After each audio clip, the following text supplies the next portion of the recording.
A retired Mafia boss helps two homeless twins standing in the rain, thinking it's just a moment of charity. But when he sees the silver necklace they're desperately trying to sell, his blood runs cold. That necklace, he gave one just like it to the only woman he ever loved, 30 years ago, before she vanished without a trace. Now, as he watches these children struggle to buy medicine for their dying mother, questions explode in his mind. Who are they really? Why do they have that necklace? And when he finally meets their mother and sees her eyes, the same eyes that haunted his dreams for decades, the impossible becomes real. These children aren't just strangers he helped. They're his own flesh and blood. But his dark past isn't done with him yet. His enemies discover his secret. The twins are kidnapped, and now this old man must choose. Destroy everything he built to save them, or lose the only family he'll ever have. Can a man who spent his life dealing death finally learn to choose life? Or will his sins cost him the redemption he never knew he needed? The rain falls hard on Chicago today. I watch from inside my Cadillac as water pounds the windshield. The city looks gray and cold. Everything looks that way to me now. I'm about to tell my driver to move on when I see them. Two children stand outside the pawn shop across the street. They're young, maybe 12 years old. Twins, by the look of it. A boy and a girl. Both are soaking wet. The girl holds something small in her hands. She's protecting it from the rain. The boy stands close to her. His shoulders are squared like he's ready to fight the world. I feel something stir in my chest. It's been years since anything stirred there. "Tony," I say, "pull over." My driver glances at me in the mirror. His eyebrows lift slightly. Tony has worked for me for 20 years. He knows when not to ask questions. The Cadillac stops at the curb. I step out into the rain. My coat is expensive, the water beads off it, but these children have nothing. Their clothes stick to their thin frames. I walk toward the pawn shop. The door jingles as I push it open. The children are inside now. They stand at the counter. The pawnbroker leans over them. His face is twisted with contempt. "This is garbage," the man says. He tosses something onto the counter. "You think I buy junk like this?" The girl's voice is small but determined. "It's real silver. My grandmother gave it to my mum." "Your grandmother was a liar then," the broker says. He laughs. Marco felt anger rise in his chest. The sound is sharp and ugly. I step forward. My shadow falls across the counter. The pawnbroker looks up. Something shifts in his expression when he sees me. Fear replaces the mockery. "Let me see it," I say. My voice is quiet. I don't need to raise it. The broker's hand trembles as he pushes the item toward me. It's a silver necklace. Small. Delicate. A heart-shaped pendant hangs from a thin chain. My breath catches. I know this necklace, or one just like it. The children watch me with wide eyes. They press close together. The boy puts his arm around his sister. He's protecting her from me, from another adult who might hurt them. "How much do you want?" I ask them. I don't look away from the necklace. "The medicine costs $200, the girl says. Her voice shakes. "We thought maybe $50 would help." My chest tightens. I reach into my jacket and pull out my wallet. I count $500 bills onto the counter. The silence stretches between us. "500, I say. "For the necklace." The pawnbroker's eyes widen. The children stare at the money like it's a dream they might wake from. "Sir," the boy says, "that's too much." "It's worth it to me," I say. I pick up the necklace. The silver is cool against my palm. "Buy your mother's medicine. Buy food too, and get out of this rain." I turn and walk out before they can say more. Tony opens the car door for me. I slide into the back seat. The leather is dry and warm. Through the window, I watch the children emerge from the shop. They're counting the money. The girl is crying. The boy holds her. "Home," I say to Tony. But I can't stop looking at the necklace in my hand. My mansion is empty tonight. It's always empty. The rooms are too large. The ceilings are too high. I've lived here for 15 years. It has never felt like home. I sit in my study. The lamp casts a yellow circle on my desk. I hold the necklace under the light. My hands are old now. The veins stand out blue against my skin. Grace had worn a necklace just like this one. I had given it to her myself. That was 30 years ago, before everything fell apart. I close my eyes. Her face comes back to me. Dark hair, soft eyes, a smile that made me believe I could be more than what I was. She had loved me. God knows why. I was already deep in the life then, already covered in blood that wouldn't wash off. "You're a good man underneath," she'd said once. Her fingers had traced my jaw. "I can see him, the man you could be." But I'd never become that man. The life took everything. It took her too. She disappeared one night. No note, no goodbye. Just gone. I'd looked for her for years. Spent fortunes. Called in every favor. Nothing. It was like she'd never existed. Except I still had the memory of her. And the guilt. My throat tightens. I open my eyes and stare at the necklace again. The pendant catches the light. Maybe it's just coincidence. Maybe thousands of necklaces look like this. But I don't believe in coincidence. Not anymore. I pick up my phone and call Tony. I need you to follow someone, I say. 2 children, twins. They were at the pawn shop today. Tony is silent for a moment. Then he says, "You sure about this, boss?" "No," I say, "but do it anyway."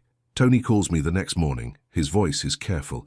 They live on Ashland Avenue, building 447, 3rd floor. The mother's name is Angela Carter. Angela Carter. The name means nothing to me. But Carter was Grace's last name too. My pulse quickens. "Anything else?" I ask. "The mother is sick," Tony says. "Real sick. The neighbors say she's been in bed for weeks. The kids do everything. Shopping, cleaning, taking care of her." Marco felt something break inside him. 12-year-old children should be playing, not carrying the weight of a dying parent. "Keep watching," I say, "but don't let them see you." "What are you planning?" Tony asks. I don't answer. I hang up and stare out the window. The sky is still grey today. It matches everything I feel. The pharmacy is small. It smells like antiseptic and floor wax. I wait until the place is nearly empty. Then I approach the counter. The pharmacist is a tired-looking woman. Her name tag says Susan. She glances up at me. Her eyes are wary. "I need to pay off a debt," I say, "for Angela Carter." Susan's expression changes. Something shifts in her face. Surprise, maybe relief. "Your family?" she asks. "Something like that," I say. It's not a lie, not entirely. She checks her computer. Her fingers click across the keyboard. It's $230 for her medication. She's been trying to pay in installments. I hand her $500 bills. This covers it, and anything else she needs for the next few months. Susan's breath catches. She looks at the money, then at me. "Who should I say this is from?"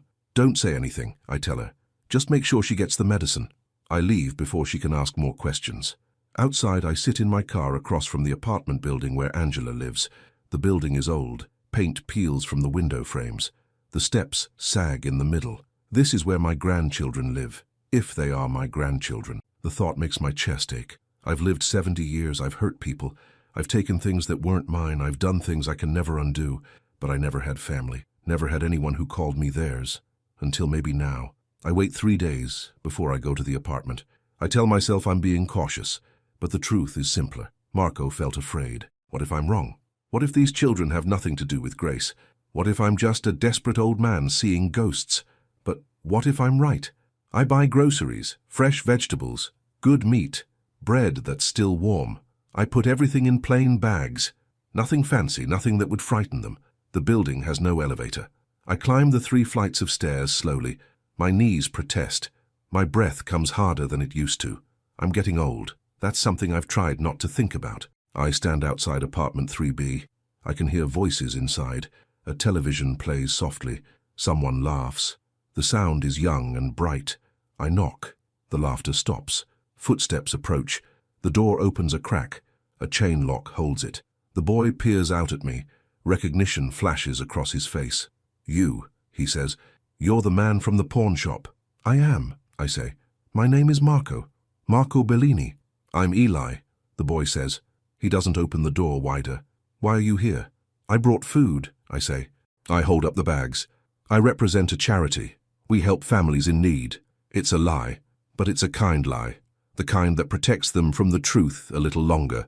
The girl appears behind her brother. Ella, Tony had told me.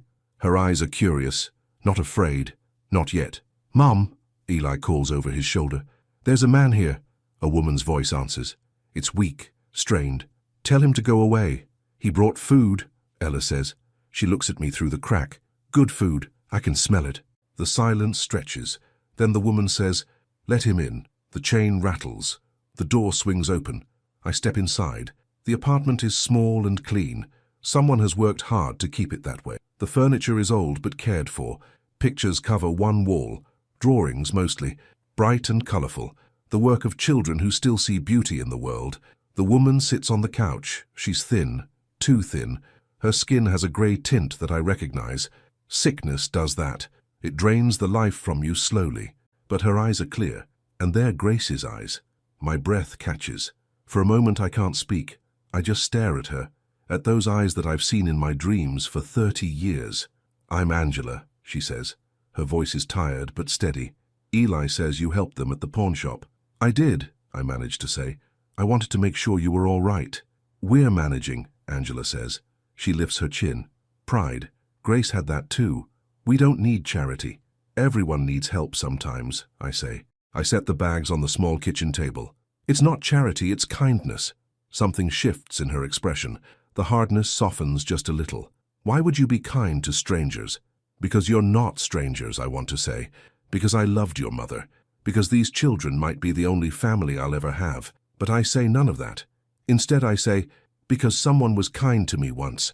I'm just passing it along." Ella moves to the bags. She peers inside. Her face lights up. "Look, Mum. Strawberries, your favorite." Angela's eyes find mine. There's a question in them. How did I know that? But she doesn't ask. Maybe she's too tired.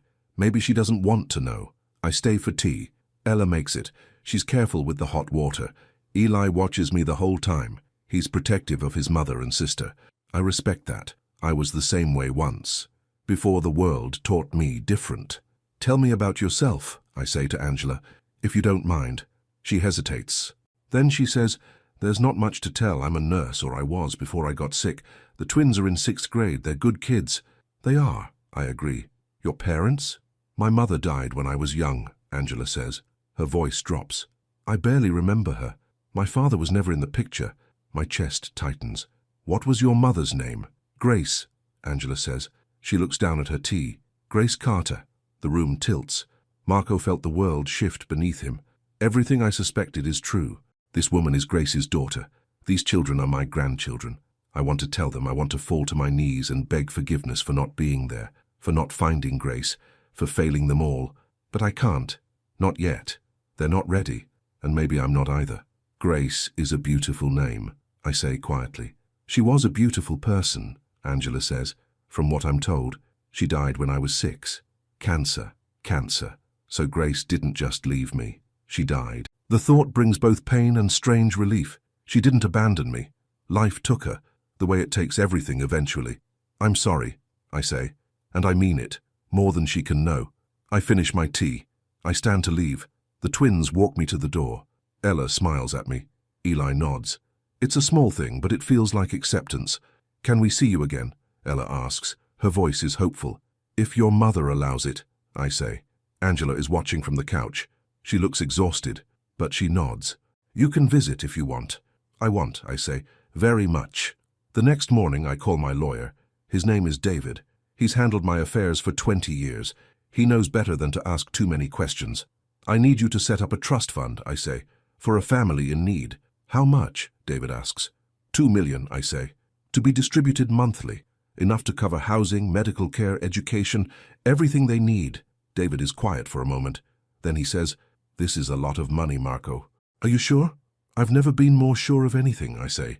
That afternoon I pick up the twins from school. They're surprised to see me. Ella waves. Eli looks uncertain, but they both climb into the Cadillac when I offer them a ride. "Where are we going?" Eli asks. "My house," I say. "I thought you could help me with some things, if you have time." "What kind of things?" Ella asks. She's already bouncing in her seat, excited. "I have a big yard," I say. "It needs work, and the house is too quiet. Could use some noise." Eli grins despite himself. "We can be noisy." "I'm counting on it," I say. They love the mansion. Their eyes go wide when we pull through the gates. The house sits on 2 acres. The yard is overgrown. I've let it go to seed over the years. I never saw the point in maintaining it. But now, watching them run across the lawn, I see the point. The yard isn't just empty space. It's possibility. We spend the afternoon outside. They chase each other around the old oak tree. They find a soccer ball in the garage and play a chaotic game. I sit on the porch steps and watch them. Marco felt something in my chest that I haven't felt in decades. Joy. When the sun starts to set, I drive them home. Angela is sleeping on the couch. A neighbor is there, an older woman who checks on them. She eyes me suspiciously. "Who are you?" she asks. A friend, I say. I'm helping the family. The woman's face relaxes slightly. They need help. That woman works herself to death for those kids. Not anymore, I say. I'll make sure of that. The visits become routine. I pick up the twins 3 times a week. Sometimes we work in the yard. Sometimes we just sit and talk. They tell me about school, about their friends, about their dreams. Eli wants to be an engineer. Ella wants to be an artist. They're smart, both of them, hungry for knowledge and attention. I teach Eli basic math principles, algebra, geometry, things I learned long ago and never thought I'd use again. He soaks it up like water in dry earth. I teach Ella Italian phrases. Come stai? Mi chiamo Marco. Lei è bellissima. She repeats them carefully. Her accent is terrible. It makes me laugh every time. One evening I'm sitting in my study when Tony knocks on the door. He enters without waiting for an answer. His face is troubled. We have a problem, Tony says. His voice is low. My stomach drops. What kind of problem? Rico knows, Tony says, about the family, about your visits. Rico, my old lieutenant, the man I trained, the man who took over parts of my business when I retired. He's ambitious and dangerous. What does he want? I ask. He thinks you're protecting witnesses, Tony says. There's talk on the street. He wants to know why you're suddenly playing guardian angel. Marco felt fear settle in his bones. Not for myself, for them, for Angela and Eli and Ella. Tell him to leave them alone, I say. They're not part of any of this. He wants a meeting, Tony says, tomorrow night. Fine, I say. Set it up. But I know it won't be fine. Rico doesn't believe in coincidence either. And he doesn't trust anyone, especially not me. The meeting happens at a warehouse I used to own. Rico arrives with 2 men. They're young, eager to prove themselves. The kind of men who do violent things without asking questions. I come alone. Tony wanted to join me. I told him no. This is between Rico and me.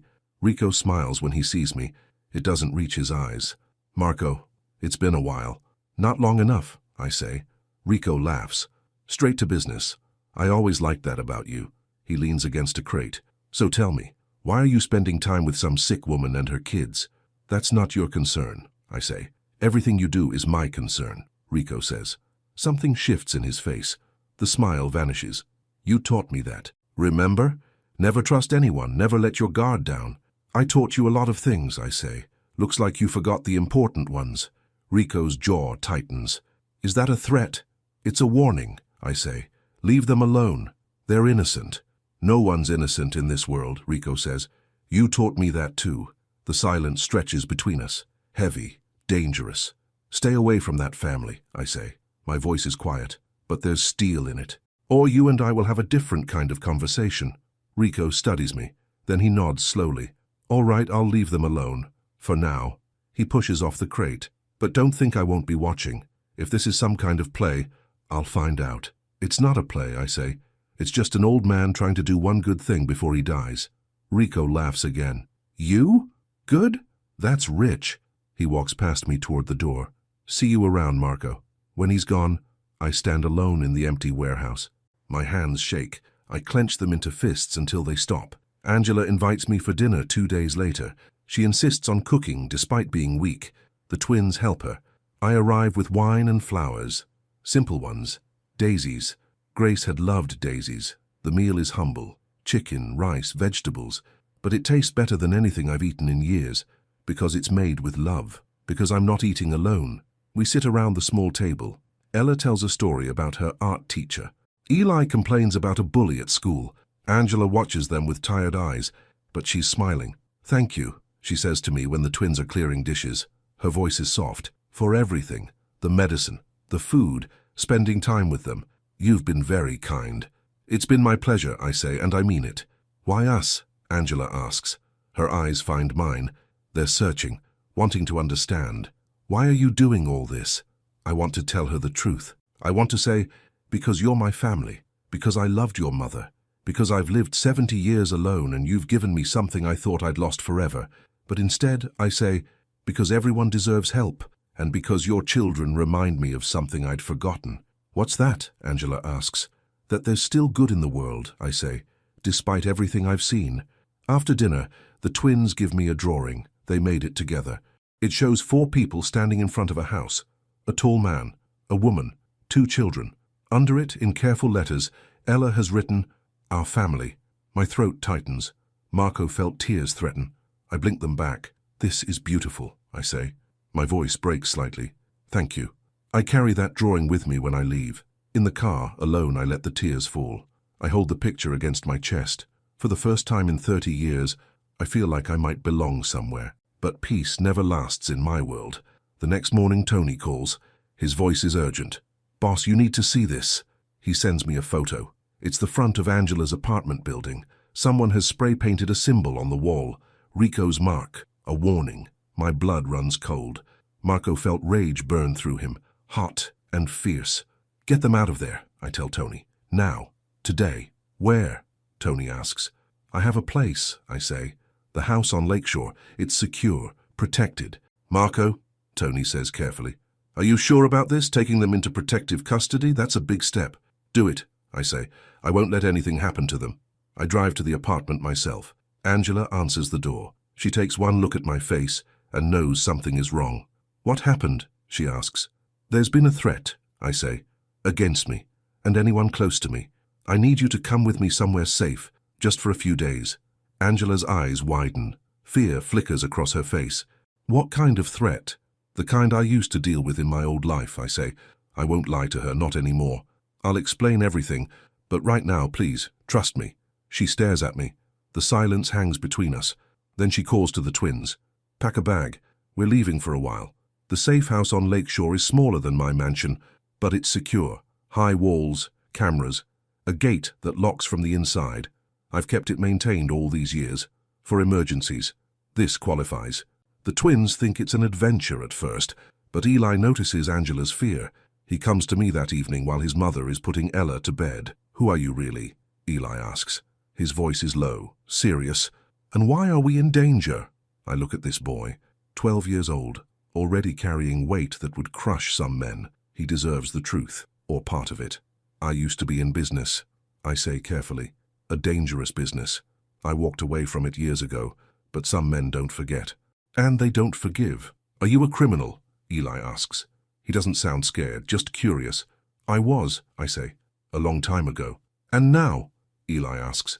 "Now I'm just a man trying to do better," I say, "trying to protect the people I care about." Eli nods slowly. "Does my mom know?" "Not everything," I admit, "but she will. Soon." That night I can't sleep. I pace the rooms of the safe house. I check the locks, the cameras, the windows. Marco felt a fear that's new to me, not fear of death. I've faced that 100 times. This is fear of failing them, of letting harm come to them because of me. In the morning, Angela finds me in the kitchen. I'm drinking coffee, watching the sunrise through the barred windows. "Marco," she says. Her voice is quiet. "I need to know what's really going on." I tell her to sit down. Then I tell her everything. Not about Grace, not yet, but about my past, about the life I led, the things I did, the enemies I made. She listens without interrupting. Her face grows paler. When I finish, she's silent for a long time. "So you brought us into your world," she says finally. Her voice shakes. "You put my children in danger." "Yes," I say, "and I'm sorry. I never meant for this to happen." "Why did you really help us?" Angela asks. Her eyes find mine. "And don't lie, I deserve the truth." My breath catches. This is it, the moment I've been dreading and wanting in equal measure. "Because I knew your mother," I say. "Grace. I loved her, more than I've loved anyone before or since." Angela stands up. She backs away from me. "You're lying." "I'm not," I say. "I gave her a necklace. Silver, heart-shaped, just like the one your children tried to sell." Angela's breath catches. Her hand goes to her throat.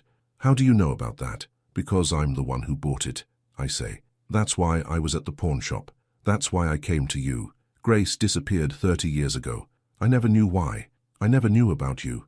But when I saw that necklace, I knew I had to know if—" "Get out," Angela says. Her voice is cold, flat. "Get away from me and my children." "Angela, please." "Now!" she shouts. "We're leaving. Right now." She storms out. I hear her wake the twins. I hear them asking questions. I hear her crying. Tony appears in the doorway. His face is grim. "I'll drive them home," he says quietly. "It's not safe," I say. "It's what she wants," Tony says. "You have to let her go, Marco." I watch from the window as they pile into Tony's car. Ella looks back at the house, at me. Her face is confused, hurt. Then they're gone. The safe house feels emptier than my mansion ever did. I sit in the silence. Marco felt the weight of my choices crushing down. I've spent my whole life taking things. Power, money, lives. And the one time I try to give something, I destroy it. Because that's what I do. That's all I've ever done. I pick up my phone. I call David, my lawyer. Start the paperwork, I say. I'm turning myself in. What? David's voice is sharp with alarm. Marco, what are you talking about? I'm done, I say. With all of it. The business, the secrets, the lies. I'm going to the police. I'm giving them everything. Names, dates, accounts, all of it. They'll lock you up for life, David says. I know, I say, but at least they'll be safe. Rico won't touch them if I'm cooperating with the authorities. The silence stretches. Then David sighs. Give me a week to set it up properly. If you're going to do this, do it right. I agree, but I know 1 week won't be enough time. Nothing will ever be enough time to fix what I've broken. The days pass slowly. I don't go to Angela's apartment. I don't call. I give her space. The space she asked for, the space she deserves. But I have men watching the building, making sure they're safe, making sure Rico keeps his word. On the 7th day, Tony comes to me. His face is strange. Boss, you need to see something. He hands me a newspaper. The headline reads, Major Arrests in Chicago Crime Syndicate. I scan the article. Rico's name is there, and others. Men I used to work with. The police found evidence, bank accounts, communications, everything they needed. How, I ask. Anonymous tip, Tony says. Someone handed them everything. 2 days ago. I stare at the paper. Someone else made the move I was planning. Someone cleaned up the mess. Angela called, Tony says quietly. This morning. She wants to see you. My heart stutters. Why? She didn't say, Tony says, but she sounded different, softer. I drive to her apartment alone. My hands shake on the steering wheel. When I knock on the door, Angela opens it immediately, like she was waiting. She looks at me for a long moment. The silence stretches. Then she says, Come in. The twins are at school. We're alone. I sit on the couch where I first met her. She sits across from me. The coffee table between us feels like an ocean. I saw the news, she says, about the arrests, about the evidence. I saw it too, I say. You did it, Angela says. Didn't you?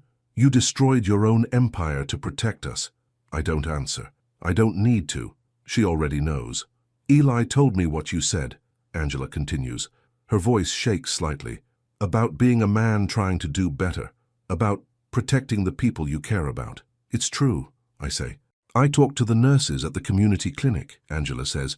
They said the gang wars stopped, that you're the reason, that you gave up everything. Not everything, I say. I still have what matters most. What's that? Angela asks. Hope, I say. Hope that maybe I can be worth something to you, to the twins, even if it's just from a distance. Angela's eyes fill with tears. Why didn't you tell me the truth from the beginning? Because I was afraid, I admit. Afraid you'd run. Afraid you'd never let me near them. Afraid I'd lose the only family I might ever have. Family, Angela repeats.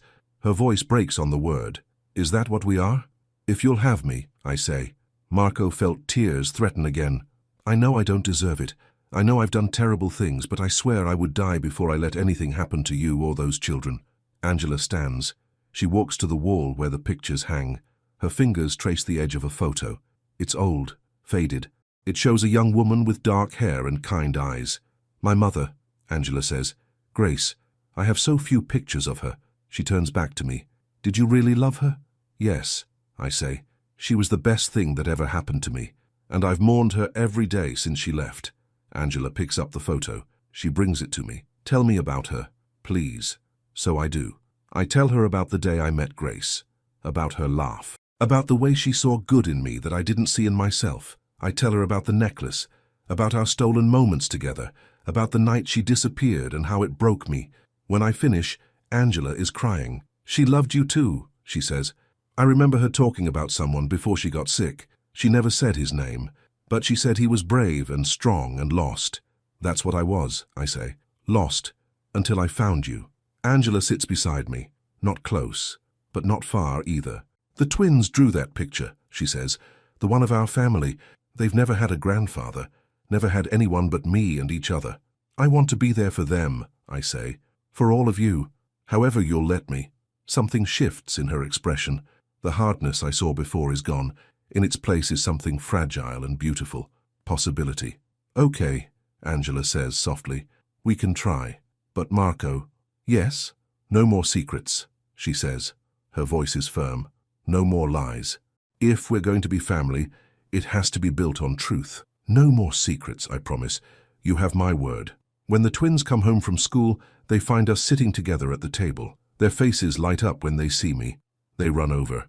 Ella hugs me without hesitation. Eli hangs back, uncertain. You came back, Ella says.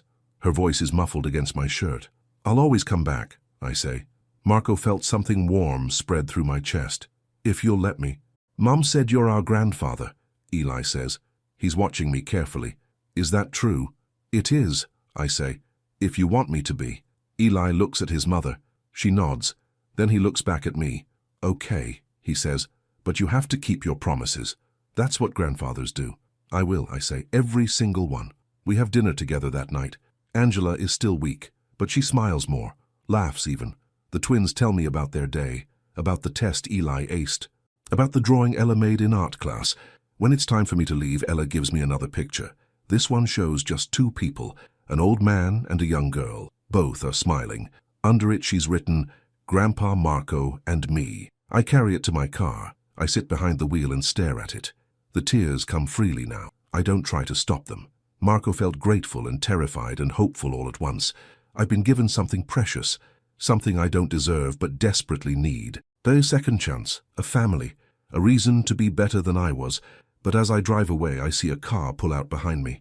It follows me for 3 blocks before turning off. Maybe it's nothing. Maybe it's just my paranoia. Or maybe the past isn't done with me yet. Either way, I'll face it. For them. I'll face anything for them. Because that's what family does. That's what love demands.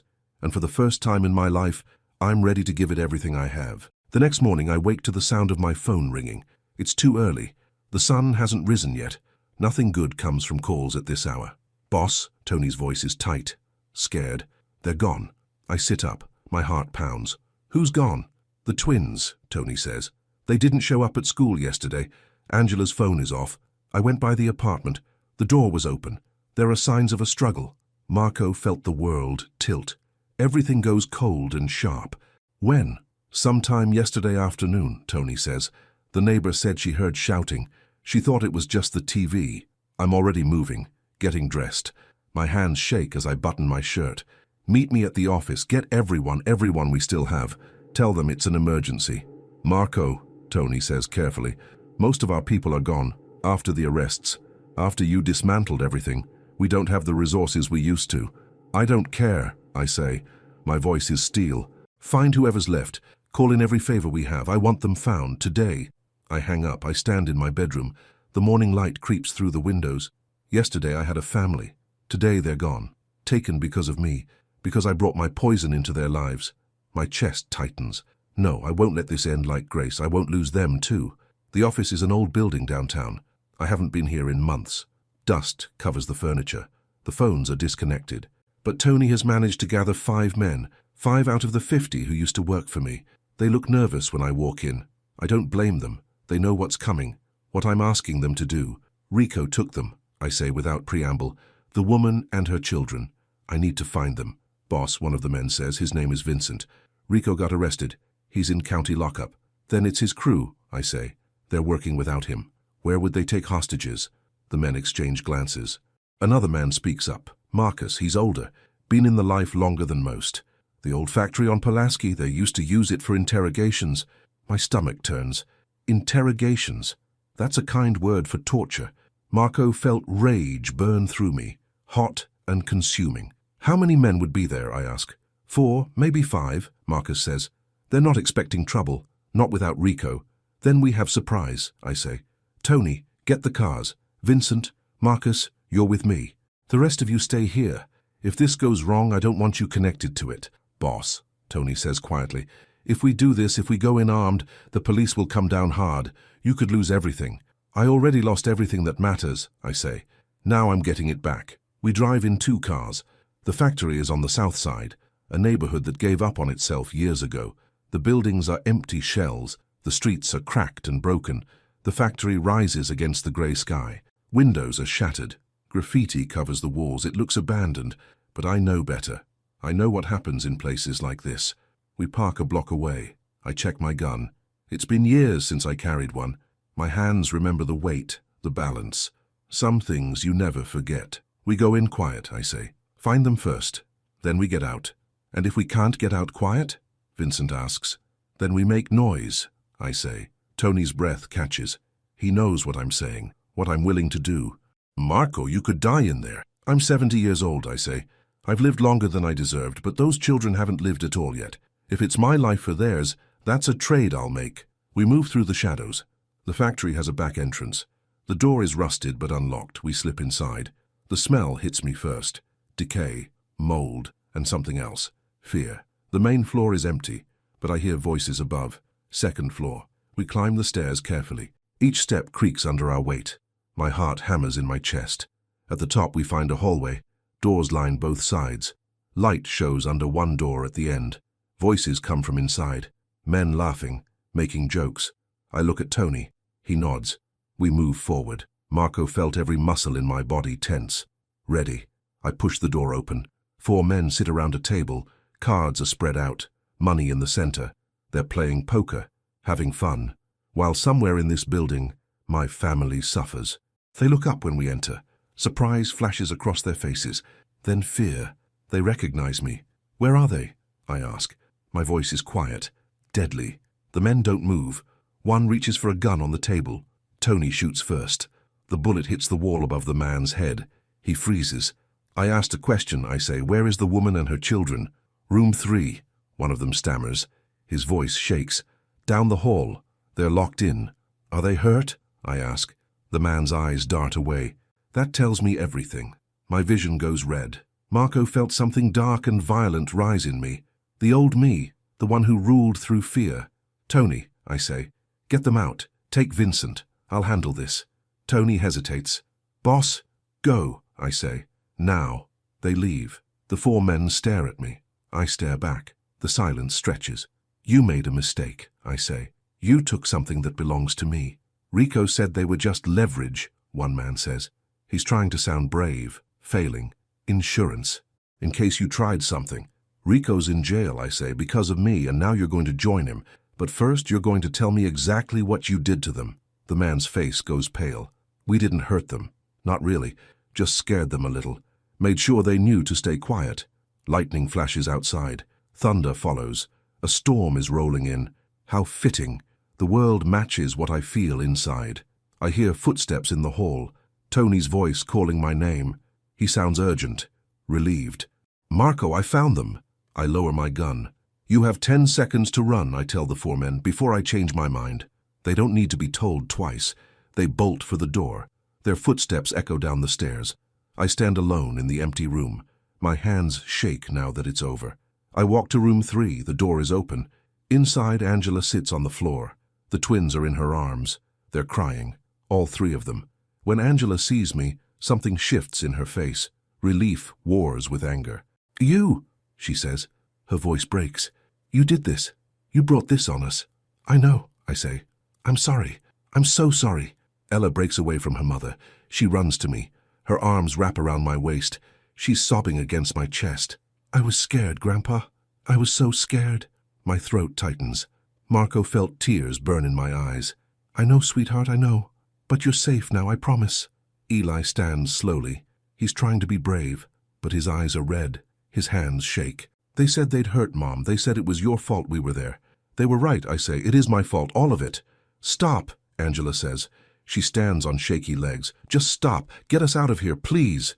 Tony appears in the doorway. Police are coming. Someone called it in. We need to move. We hurry down the stairs. The storm has broken open. Rain pours down in sheets. We pile into the cars. I take Angela and the twins. Tony drives the other car with Vincent and Marcus. Sirens wail in the distance, growing closer. We pull away just as the first police car turns the corner. They'll find the factory empty. The men gone. No evidence of what happened here, except the fear that lives in my grandchildren's eyes. That evidence will last forever. We drive to another safe house. This one is farther out, in the suburbs. A normal-looking house on a normal-looking street. the kind of place no one notices. Inside, Tony makes hot chocolate for the twins. Angela sits on the couch, staring at nothing.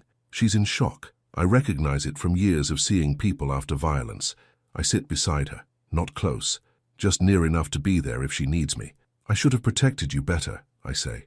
My voice is rough. I should have seen this coming. You should have never come into our lives, Angela says. Her voice is flat, empty. We were poor. We struggled, but we were safe. We were happy. I know, I say. My children were held hostage, Angela continues. Her voice rises. They were threatened. They were terrified. Because of you. Because of what you are. I know, I say again. What else can I say? She's right. About all of it. I don't want your money, Angela says. Her eyes find mine finally. They're filled with tears and rage. I don't want your protection. I don't want anything from you. I just want you gone. The words hit like bullets. Each one finds its mark. Marco felt something break inside me. Something that can't be fixed. Angela, I say, please let me explain. Explain what? She asks. That you're a criminal? That you brought death to our door? That my mother loved a monster? Your mother saw something in me, I say. My voice cracks. Something worth saving. Maybe she was wrong. Maybe I'm beyond saving. But I love you. All of you. That's real. That's true. Love isn't enough, Angela says. She stands. Love doesn't keep people safe. Love doesn't undo what you are. She walks to where the twins sit with Tony. She gathers them close. We're leaving, she tells them. All of us. Far away from here. Somewhere he can't find us. Mom, no, Eli says. His voice is desperate. He saved us. He came for us. He's why they took us in the first place, Angela says. Her voice is hard now, certain. Don't you see? As long as we're near him, we're in danger. Ella looks at me. Her eyes are huge, pleading. Grandpa, I can't speak. My throat is closed. Marco felt the weight of every choice I've made crushing down. This is the price. This is what I deserve. I'll go, I say finally. You're right. You're all right. I'm poison. I'm death. I should have stayed away. I stand. I walk to the door. Tony tries to stop me. Boss, wait. Let's talk about this. There's nothing to talk about, I say. Take care of them. Make sure they get somewhere safe. Somewhere I don't know about. I leave before anyone can say more. The rain hits me as I step outside. It soaks through my clothes. I don't care. I don't care about anything except the look on Angela's face. The fear in the twins' eyes. I've spent my life hurting people. I thought maybe, just once, I could help instead. But some men can't be redeemed. Some sins are too deep to wash away. I drive aimlessly for hours. The city blurs past. Rain streams down the windshield. By the time I stop, I'm at the cemetery where Grace is buried. I haven't been here in years, couldn't bear it. But now I have nowhere else to go, no one else to talk to. Her grave is simple, a small stone with her name and dates. Grace Elizabeth Carter, born 1960, died 1995. Beloved mother. I kneel in the mud. My knees sink into the soft earth. I found her, I say. Our daughter, Angela. She's beautiful, strong, just like you. The rain continues to fall. Grace doesn't answer. Of course she doesn't. The dead don't speak. They don't forgive. They don't offer comfort. I tried to help them, I say. My voice breaks, but I made it worse. I always make it worse. You were right to leave me, Grace. You were right to stay away. I sit there until the rain stops, until the sun breaks through the clouds, until a groundskeeper comes by and tells me the cemetery is closing. When I finally stand, my knees ache. My clothes are filthy. I look like what I am, a broken old man with nothing left to lose. The next morning, I call David, my lawyer. He answers on the first ring. Marco, I heard about what happened at the factory. The police are looking for you. Let them find me, I say. I'm done running. What are you talking about? David asks. His voice is sharp with concern. I want to turn everything over, I say. Every account, every property, every asset I have. Put it in trust for Angela Carter and her children, then arrange my surrender. Marco, think about what you're saying, David says. If you surrender now, they'll put you away for life, maybe worse. Good, I say. That's what I deserve. What about the family? David asks. Won't they need you? They're better off without me, I say. They made that clear. I hang up. I sit in my empty mansion. The rooms echo with silence. Everything I built, everything I owned, none of it means anything without them. Tony arrives an hour later. He looks exhausted. Boss, we need to talk. Is she gone? I ask. Did you get them somewhere safe? Not exactly, Tony says. He sits across from me. His face is troubled. She wouldn't leave. Not yet. My heart stutters. Why not? Because she saw the news, Tony says. He hands me his phone. The headline reads, "Crime Boss Turns State's Evidence." Below it is a photo of me, and a list of all the evidence I've provided over the past weeks. Bank accounts, business deals, names of corrupt officials. Everything I had on Rico and his crew. This went public? I ask. This morning, Tony says. Someone leaked it to the press, probably from the DA's office. They're calling you a hero, saying you single-handedly brought down the largest crime network in Chicago. I stare at the article. Hero. The word is laughable. I'm not a hero. Heroes don't put children in danger. Heroes don't ruin everything they touch. Angela read this, Tony says quietly. She called me. She wants to see you. Why? I ask. My voice is hollow.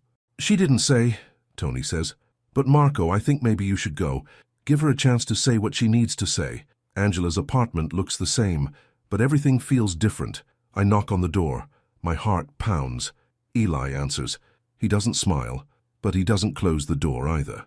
Mom's inside, he says. She's been crying. Guilt twists in my stomach. Marco felt sick with shame. I'm sorry, Eli, for everything. I know, he says. He steps aside to let me in. Angela sits at the kitchen table. Her eyes are red, swollen, but when she looks at me, something shifts in her expression. It's not anger, not anymore. Sit, she says. I sit. The silence stretches, heavy, painful. I read the news, Angela says finally, about what you did, about the evidence you gave the police. I should have done it sooner, I say. Why did you do it? Angela asks. Her eyes find mine. Really? Why risk everything? Because they threatened you, I say. Because as long as my world existed, you'd never be safe. So I destroyed it. You gave up your entire empire, Angela says. Her voice shakes. Your money, your power, everything. For us. It wasn't a sacrifice, I say. It was a gift. The only one I could give. Angela's breath catches. She looks down at her hands. I was wrong, she says softly. What I said yesterday, at the safe house. I was scared and angry, and I blamed you for everything. You were right to blame me, I say. No, Angela says. She looks up. Tears stream down her face. I wasn't. Yes, your past put us in danger. Yes, you should have told me the truth sooner. But you also saved us. You protected us. You sacrificed everything to keep us safe. Angela, let me finish, she says. Her voice is firm now. I talked to the nurses at the clinic. They told me about the gang wars, about how they stopped after you started cooperating with police. Do you know how many lives you saved? That doesn't erase what I did, I say. What I was. No, Angela agrees. It doesn't. But it matters. Redemption isn't about erasing the past. It's about choosing better, doing better, being better. Something shifts in my chest. A small flutter of hope, fragile and frightening. My mother loved you, Angela says. I thought that meant she was weak, that she made a mistake. But maybe she saw something I'm only starting to see. A man who's capable of change. A man who wants to be better. I don't know if I can be, I say. My voice breaks. I've done terrible things, Angela. Things you can't imagine. I don't need to imagine, Angela says. I can see them in your eyes. The guilt, the regret, the shame. But I also see love, real love, the kind that sacrifices, the kind that protects. She reaches across the table. Her hand covers mine. Marco felt tears threaten. I blink them back. I forgive you, Angela says. Her voice is barely a whisper. For not telling me the truth, for bringing danger into our lives, for being human and imperfect. I forgive you. The words break me. The tears come now. I can't stop them. I don't deserve your forgiveness. None of us deserve grace, Angela says. But we give it anyway. That's what family does. The twins appear in the doorway. They've been listening. Ella runs to me. She climbs into my lap despite being almost too big for it. Her arms wrap around my neck. Don't leave again, Grandpa, she says. Please don't leave. I won't, I say. My voice is thick. I promise I'll never leave you again. Eli comes over too. He stands beside my chair. His hand rests on my shoulder. We need you, he says, simply. All of us. That evening we have dinner together. Angela makes pasta. It's simple, nothing fancy, but it tastes like home. It tastes like hope. We talk about the future, about how things will be different now. about safety and truth and building something real. I want to start a community center, I say, in your neighborhood, a place where kids can go after school, where they can be safe and learn and grow. With what money? Angela asks. You said you gave everything away. I kept a little, I admit. Enough to do some good if you'll help me. Angela smiles. It's small, tentative, but it's real. I'll help you, on one condition. What's that? I ask. No more secrets, she says. No more lies. We do this as a family, open and honest. Deal, I say. After dinner, Ella shows me her latest drawings. She's been working on a series. All of them show our family, in different places, doing different things, but always together. This one's my favorite, she says. She holds up a picture of an old man and a young girl planting flowers. That's us, in the garden at your house. It's beautiful, I say. Marco felt something warm spread through my chest. You're very talented. Mom says I get it from Grandma Grace, Ella says. She was an artist too. She was, I say, the best kind. She saw beauty everywhere. Like you, Ella says. She smiles at me. You see beauty in us. Because you are beautiful, I say. All of you. You're the most beautiful thing that's ever happened to me. That night, as I'm leaving, Eli walks me to my car. He's quiet, thoughtful. Finally, he speaks. The men who took us, he says, they said things about you, about what you used to do. I know, I say. My stomach tightens. Were they true? Eli asks. He looks up at me. His eyes are serious. The things they said? I could lie. I could soften it. But I promised no more secrets, no more lies. Probably, I say. I did a lot of bad things, Eli. Things I'll regret for the rest of my life. But you stopped, Eli says. You changed. I'm trying to, I say. Every day. That's all I can do. Try to be better than I was. Eli nods slowly. My teacher says that's what growing up is. Making mistakes and learning from them. Your teacher is smart, I say. So you're still growing up? Eli asks. A small smile tugs at his lips. Even though you're old? I laugh. It feels good. Natural. I guess I am. We never stop growing up. Not really. Eli hugs me. It's quick, almost shy, but it's there. Real and precious. Good night, Grandpa. Good night, Eli, I say. I drive home with a lightness I haven't felt in decades. The mansion doesn't feel quite so empty tonight. Maybe because I know I'm not alone anymore. I have people waiting for me. People who care. Tony calls as I'm getting ready for bed. Boss, I heard from the DA. They want you to testify. Formal statement. Next week. I'll be there, I say. You know what this means, Tony says. Once you testify, there's no going back. Every criminal in the city will want you dead. Then I'll have to be careful, I say. But I'm not backing out. This is the right thing to do. You've changed, Tony says.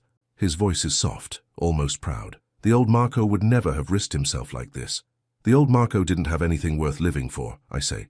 Now I do. The next few days fall into a rhythm. I pick up the twins from school. We go to my mansion. They do homework while I make plans for the community center. Angela joins us when she's feeling strong enough. We plant a garden together. Tomatoes, peppers, flowers for Ella. She picks out bright yellows and deep purples. Colors that make her happy. This is nice, Angela says. We're kneeling in the dirt. Our hands are filthy. I could get used to this. Good, I say, because I'd like you to stay. All of you. Move into the mansion. There's plenty of room. Angela's hands still. She looks at me. Marco, that's too much. It's not enough, I say. You need a safe place, a comfortable place. Let me give that to you, please. What about your testimony? Angela asks. Won't that make things dangerous again? I'll have protection, I say. The police will make sure, and once it's done, once everyone is locked up, we'll be free. Really free. Angela's eyes find mine. She's weighing it, considering. The twins would love it here, all this space, the garden, the yard. And you? I ask. What would you love? Angela smiles. Peace, safety, a chance to watch my children grow up without fear. Can you give me that? I'll die trying, I say. Marco felt the weight of the promise, but I mean it, with everything I am. Okay, Angela says, we'll move in, but Marco, yes? This time, if danger comes, we face it together. No more secrets, no more going off alone to play hero. Together, I agree. I promise. The move happens over the weekend. They don't have much. A few boxes of clothes, some books, the drawings that cover every available surface. But the mansion comes alive with their presence. Ella claims a room on the second floor. It has big windows that let in the afternoon light, perfect for drawing. Eli takes the room next to hers. He says it's to watch over his sister, but I think he just doesn't want to be far from her. Angela takes the room at the end of the hall. It's the one with the best view of the garden. She stands at the window for a long time that first night, just looking out. I find her there. "Everything okay?" I ask. "I'm trying to remember the last time I felt safe," Angela says. Her voice is quiet, thoughtful. "I think I was 6, before my mother died. She used to hold me and tell me everything would be okay." "Was she right?" I ask. "Eventually," Angela says. She turns to me. "It took 30 years, but yes, everything is okay now." That night we eat dinner in the big dining room. The table seats 12, but there are only 4 of us. It doesn't matter. The room feels full, alive, complete. "Can we say grace?" Ella asks. "Before we eat?" "Of course," Angela says. She reaches for Eli's hand. For mine, we form a circle. "Would you like to say it, sweetheart?" Ella nods. She closes her eyes. "Thank you for this food, and this house, and for Grandpa Marco. Thank you for keeping us safe and bringing us together. Amen." "Amen," we echo. Marco felt something shift in my chest. A loosening, a release. Maybe this is what redemption feels like. Not dramatic, not earth-shattering, just quiet moments of grace. Hands held around a table, a child's simple prayer. Maybe that's enough. Maybe that's everything. 2 days before my testimony, I get a call from an unknown number. I almost don't answer, but something makes me pick up. "Marco Bellini," a voice says. It's rough, unfamiliar. "You've made a lot of people very angry." My blood runs cold. "Who is this?" "Someone who wants to make a deal," the voice says. "You keep your mouth shut. We leave your family alone." Simple. "If you touch them," I start. "You'll what?" The voice interrupts. "You're not that man anymore. You gave up your power, your connections. You're just a weak old man now, playing grandpa." "If that's what you think, you don't know me very well," I say. My voice is quiet, dangerous. "I might be old, I might be weak, but I will burn down the world to protect them. Don't test me." "Big words," the voice says. "We'll see if you can back them up." The line goes dead. I sit holding the phone. My hands shake, not from fear, from rage. Marco felt the old darkness rise, the part of me that solved problems with violence, but I can't be that man anymore. Not if I want to keep my family, not if I want to deserve their love. I call Tony. "Someone just threatened Angela and the twins. I need you to increase security." "Now, on it," Tony says. "You think they're serious?" "I think they're desperate," I say, "which makes them dangerous." I don't tell Angela about the call. I don't want to frighten her, but I spend that night walking the halls of the mansion, checking locks, watching shadows, ready for anything. The twins wake me from their rooms at dawn. They're laughing, playing, completely unaware of the danger circling us. That's how it should be. Let them be children. Let them be innocent. I'll carry the fear for all of us. The morning of my testimony arrives with dark clouds, the kind that promise thunder. I dress carefully. A suit, dark blue. The tie, Grace once said, brought out my eyes. Tony drives me to the courthouse. Angela wanted to come. I told her no, too dangerous. She didn't like it, but she understood. "You'll come home safe," she said when I left. It wasn't a question. It was a command. "The twins need you. I need you." "I will," I promised. I always keep my promises now. The courthouse is surrounded by police. News vans line the street. Cameras point at every entrance. My testimony is big news. The fall of Chicago's oldest crime family. Inside, the DA meets me. Her name is Patricia Mills. She's young, sharp, determined to make a name for herself with this case. "Mr. Bellini," she says, "thank you for coming. I know this isn't easy." "Nothing worth doing is easy," I say. She leads me to a private room. We go over my testimony one more time. Names, dates, bank accounts.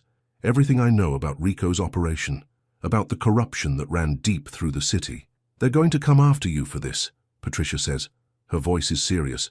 "You know that, right?" "I know," I say. Marco felt calm, certain. "But some things are worth the risk." "Your family?" Patricia asks. "My family," I agree. "And maybe my soul." The testimony takes 3 hours.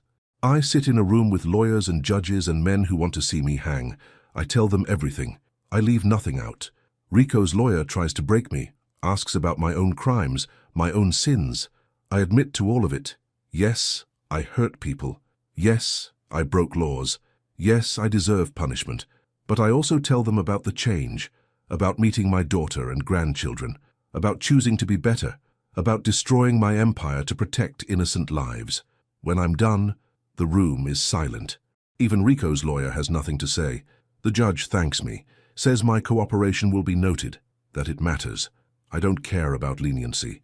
I care about getting home, about seeing Angela's smile, about hearing Ella's laugh, about teaching Eli another math problem. Tony is waiting when I come out. His face is tight, worried. Boss, we need to go. Now. What happened? I ask. My stomach drops. Angela called, Tony says. His voice is urgent. The twins didn't come home from school. She went to pick them up. They weren't there. The world stops. Everything goes cold and sharp. When? 20 minutes ago, Tony says. She's been calling everyone. No one's seen them. I'm already running, out of the courthouse, into Tony's car. My heart pounds. My hands shake. Not again, please God, not again. Where would they take them? I ask. My voice sounds strange, distant. Same place as before, Tony says. The factory. They know we found it once. They probably think we won't look there again. Then we go there, I say, now, right now. Marco, Tony says carefully, if they're there, it's a trap. They're expecting you. I don't care, I say. Marco felt something dark and fierce take over. The old me, the one who protected what was his. They took my grandchildren. I'm getting them back. We drive fast, too fast. Tony runs red lights, weaves through traffic. Other drivers honk and curse.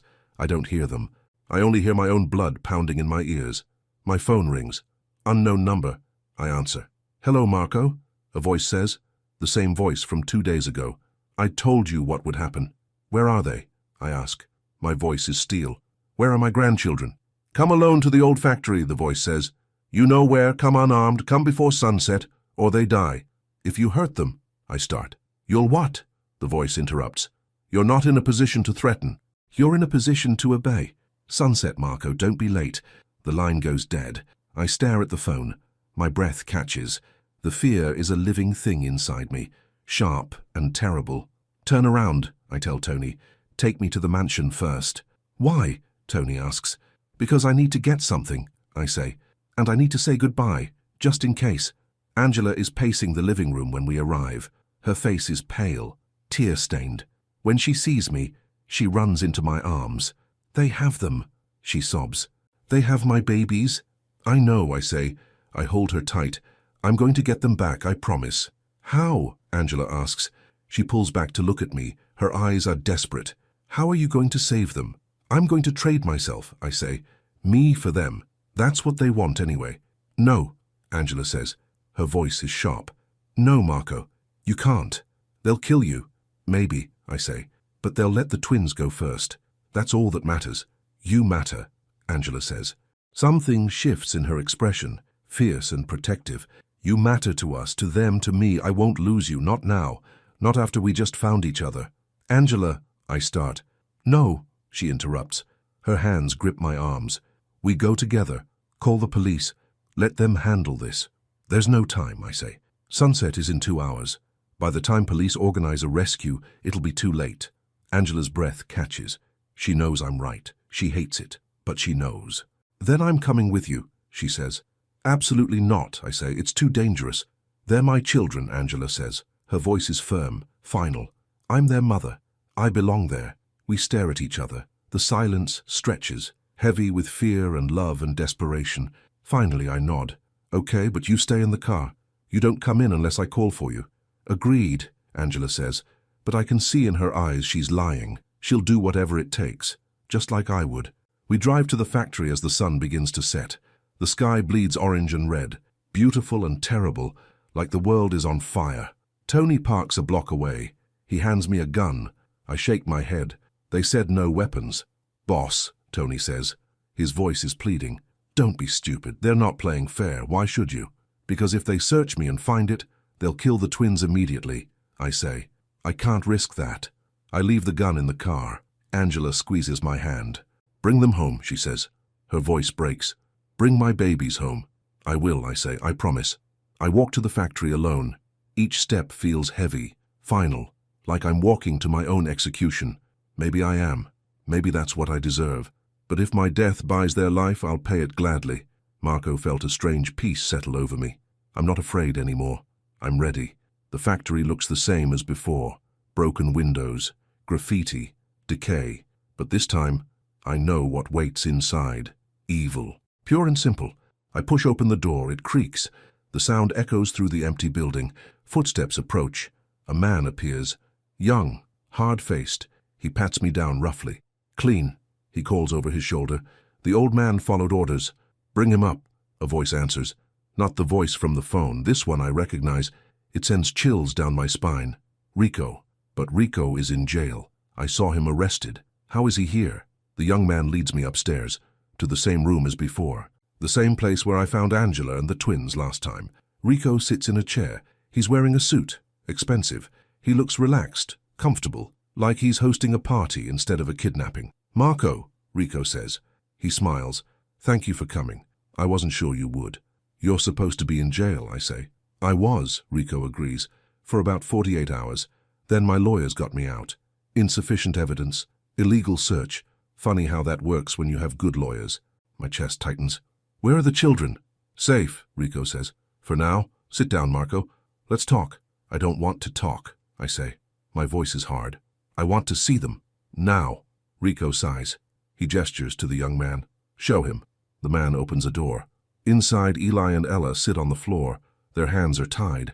Their mouths are gagged. But they're alive, unharmed. Relief floods through me. Marco felt tears threaten. I blink them back. See, Rico says, I'm not a monster, they're fine.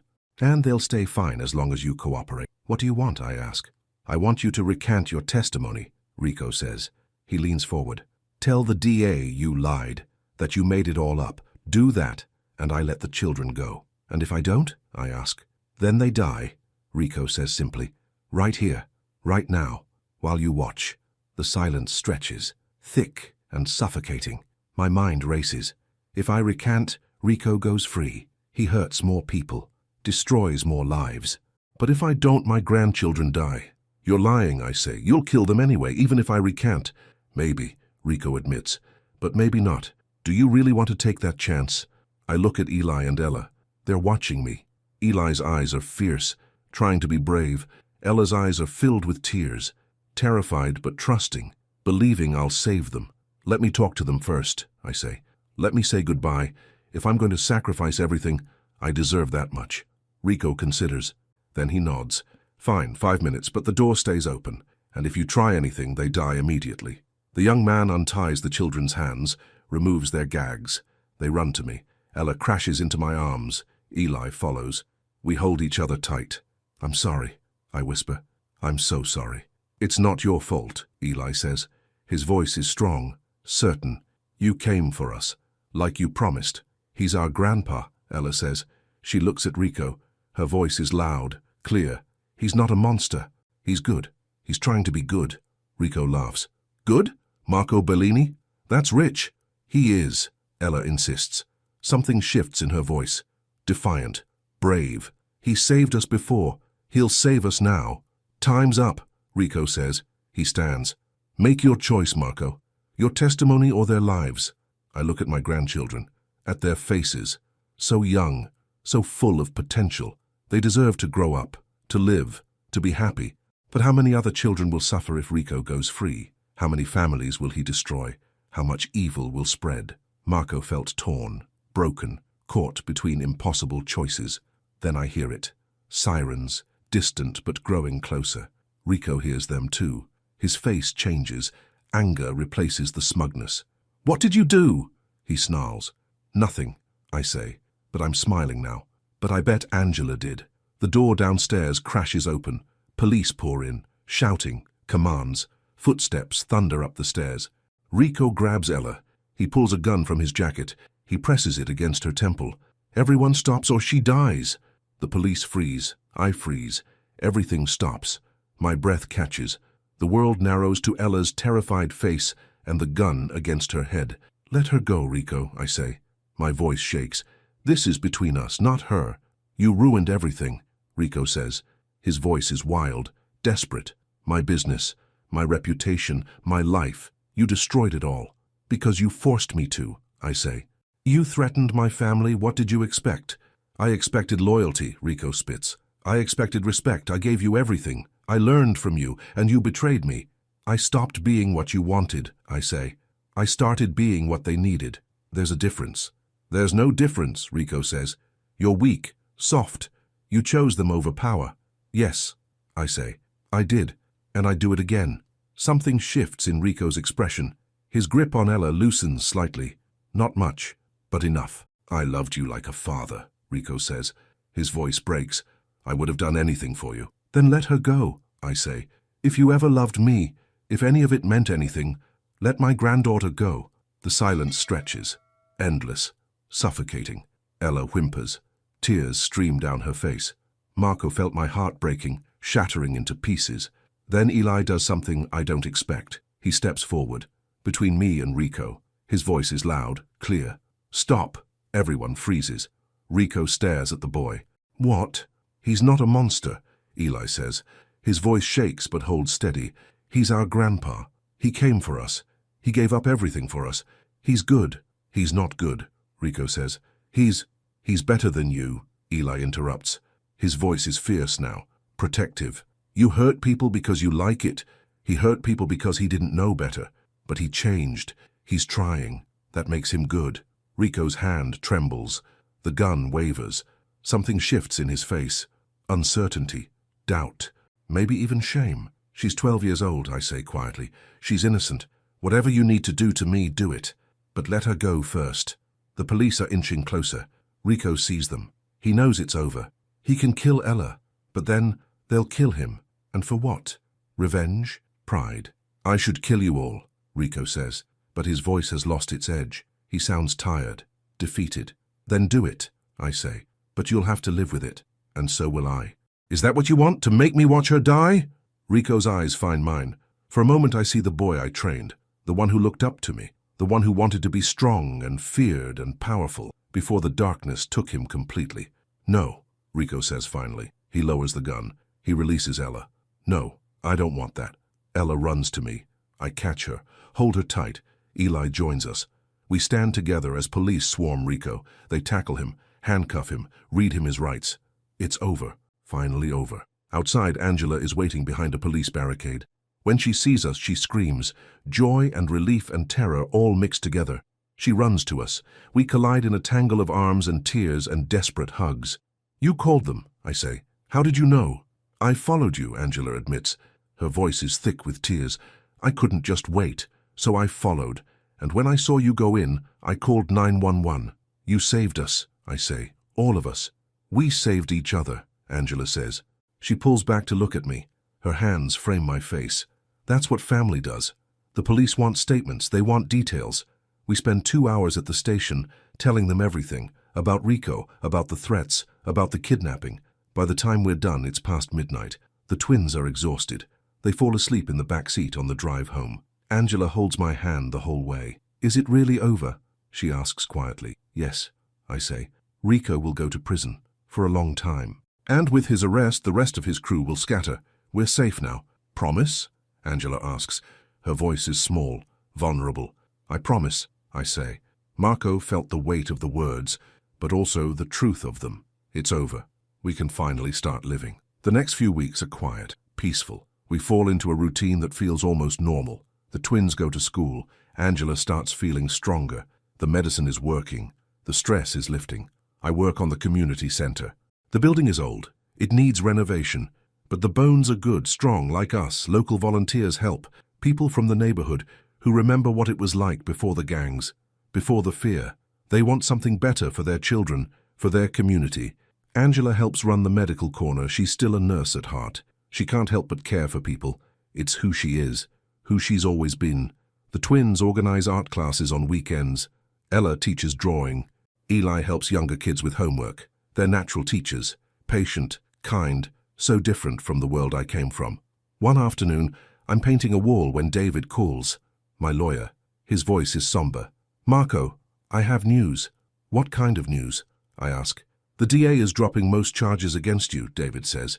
Your cooperation, your testimony, the fact that you turned yourself in voluntarily. It all matters. You'll get probation, community service, but no jail time. I sit down on a paint can. My hands shake. I don't understand. You thought you'd go to prison, David finishes. But the system isn't black and white. You did terrible things. But you also did something incredibly brave. You changed. That counts for something. After I hang up, I just sit there, staring at nothing. Marco felt something break inside me. But it's a good breaking. Like ice melting. Like chains falling away. I don't have to go to prison. I get to stay with my family. I get to watch the twins grow up. I get to be there for Angela, for all of them. It's more than I deserve, more than I dreamed possible. It's grace. Pure and simple. Angela finds me still sitting there an hour later. The paint on my hands has dried. The sun has moved across the sky, but I haven't moved. "Marco," she asks. Her voice is concerned. "What's wrong?" "Nothing," I say. I look up at her. Everything's right. For the first time in my life, everything is right. I tell her about the call, about the decision, about the future we now have. She cries, happy tears. She sits beside me on the dirty floor and holds my hand. "You deserve this," she says. "You've earned it." "I've done nothing to earn it," I say. "That's why it's called grace." That evening we tell the twins. They don't fully understand the legal implications, but they understand the important part. I'm staying. I'm not going anywhere. Ella makes a new drawing. This one shows 5 people, the 4 of us, and a woman with dark hair standing behind us. Grace, watching over us all. "She's proud of you," Ella says. She hands me the picture. I can feel it. Grandma Grace is proud. My throat tightens. Marco felt tears threaten again. "Thank you, sweetheart. This is beautiful." "It's true," Ella says simply. "She loved you, and now she's happy that you found us." I hang the picture in my study, right where I can see it every day. A reminder of where I came from and where I'm going. 6 months pass. The community center opens, we have a party. The whole neighborhood comes, children run through the halls. Adults talk and laugh. There's music and food and joy. I stand in the doorway watching. Tony joins me. He's been there through everything. Loyal to the end. A true friend. "You did good, boss," Tony says. "Real good." "We did good," I correct. "Couldn't have done it without you." "So what now?" Tony asks. "What's next for Marco Bellini?" "This," I say. I gesture at the crowd, at the life and energy and hope. "This is what's next, every day for as long as I have left." "That's a good life," Tony says. "It's the best life," I agree. Angela calls my name. She's standing with a group of parents. They're thanking her for the medical services, for caring, for being there. She's glowing, healthy, happy, alive. The twins are across the room, teaching a group of younger kids how to paint. Eli shows them how to mix colors. Ella demonstrates brushstrokes. They're patient, gentle, everything I wish I had been at their age. This is my legacy now. Not violence, not fear, not power. These people, this place, this love. Marco felt something settle in my chest. Peace, real and lasting. I'm finally home. That night, after everyone leaves, the 4 of us sit in the quiet center. We're exhausted, the good kind of exhausted, the kind that comes from meaningful work. "I have something for you," Angela says. She reaches into her bag. She pulls out a small box. I've been holding on to this, waiting for the right moment. She opens the box. Inside is the silver necklace, the one that started everything. The heart-shaped pendant catches the light. "The twins and I talked," Angela says.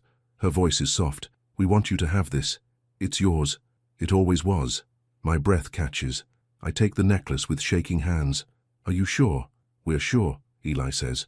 "You gave it to Grandma Grace. She gave it to Mom. Now we're giving it back to you." "Because you earned it," Ella adds.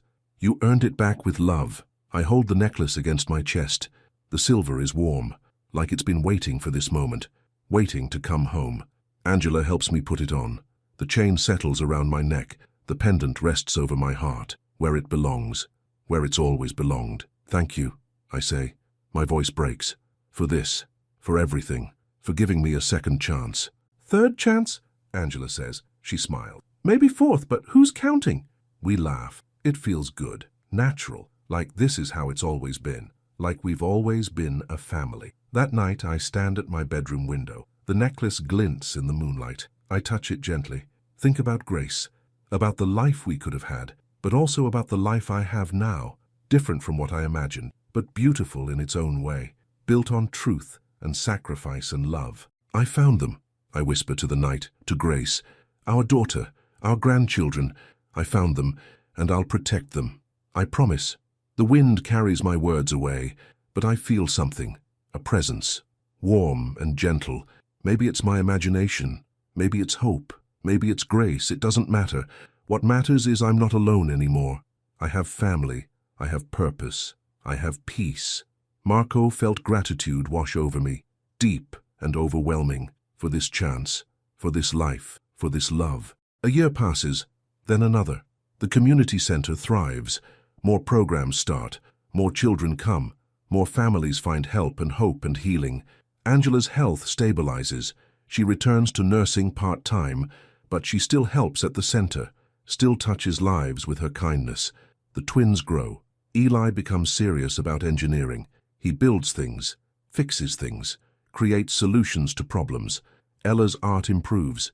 She sells paintings at local galleries, uses the money to buy supplies for younger students. They're good kids, no, they're extraordinary kids, and I get to watch them become extraordinary adults. I'm older now, slower. My knees hurt when I climb stairs. My hands shake when I'm tired, but I don't mind. Age is a gift. Every day is a gift. One Sunday morning we're working in the garden. It's become our tradition. Every Sunday, rain or shine, we work together. Plant, water, pull weeds, create beauty. Grandpa, Ella says. She's kneeling beside me, dirt under her fingernails, smile on her face. Are you happy? Yes, I say. I don't hesitate. I'm very happy. Good, Ella says. Because you deserve to be happy. After everything, we all deserve to be happy, I say. And we are, together. Eli brings lemonade. We sit under the oak tree, the one the twins used to play around when they first came here. It's bigger now, stronger, like us. Angela joins us. She's carrying a basket of strawberries from the garden, her favorite. She sits beside me. Her shoulder touches mine. Comfortable, easy, family. I love this, she says. Her voice is quiet, content. All of this. Us. Me too, I say. More than I can say. We sit in comfortable silence, watching the twins talk, watching the garden grow, watching life unfold around us. The necklace hangs around my neck. I touch it sometimes, when I need to remember, when I need to feel connected to grace, to the past, to the journey that brought me here. But mostly I don't need to touch it, because I can feel it anyway. The weight of love, the burden of grace, the blessing of family. Marco felt complete, whole, like every broken piece of me has been found and put back together, not perfectly, but beautifully, like a mosaic, made stronger by the cracks. The sun is warm on my face. The breeze carries the scent of flowers. Somewhere nearby, children laugh. My children, my family, my redemption. I close my eyes. I breathe deep. I let myself feel it all. The joy, the peace, the gratitude, the love. When I open my eyes, Angela is watching me. She smiles. You look happy. I am happy, I say. For the first time in 73 years, I'm truly happy. Good, Angela says. She takes my hand. Stay that way. I will, I promise. As long as I have you, all of you, I will. The twins come over. They pile onto the blanket with us. A tangle of limbs and laughter. Someone makes a joke. Someone else groans. We're loud and messy and imperfect. We're family, and I wouldn't change a single thing. The sun begins to set. Orange and gold spread across the sky. Beautiful. Perfect.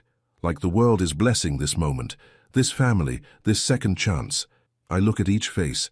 Angela, Eli, Ella, my daughter, my grandchildren, my reason for everything. I love you, I say. My voice is thick with emotion. All of you, more than anything. We love you too, Grandpa, Ella says. She hugs me tight. Forever, forever, Eli echoes. Angela's eyes find mine. Something shifts in her expression, soft and warm. Forever, she agrees. We sit together as darkness falls. Stars appear overhead. The air cools. But we're warm, together, home. This is my life now, not the one I planned, not the one I deserved, but the one I was given, through grace, through sacrifice, through love. And it's more than enough. It's everything. Marco felt peace settle deep in my bones. Final and true. I'm finally at rest. Finally forgiven. Finally home. The necklace catches starlight, glints against my chest, a reminder of love lost and love found, of grace given and grace received. I touch it one more time. Thank Grace silently for her love, for her daughter, for this family. Then I let it rest against my heart, where it belongs, where love lives, where redemption dwells. The twins are telling stories. Angela is laughing. The garden rustles in the breeze. Everything is peaceful. Everything is right. I smile up at the stars. Grace is there somewhere, watching, proud, happy that I finally found my way home.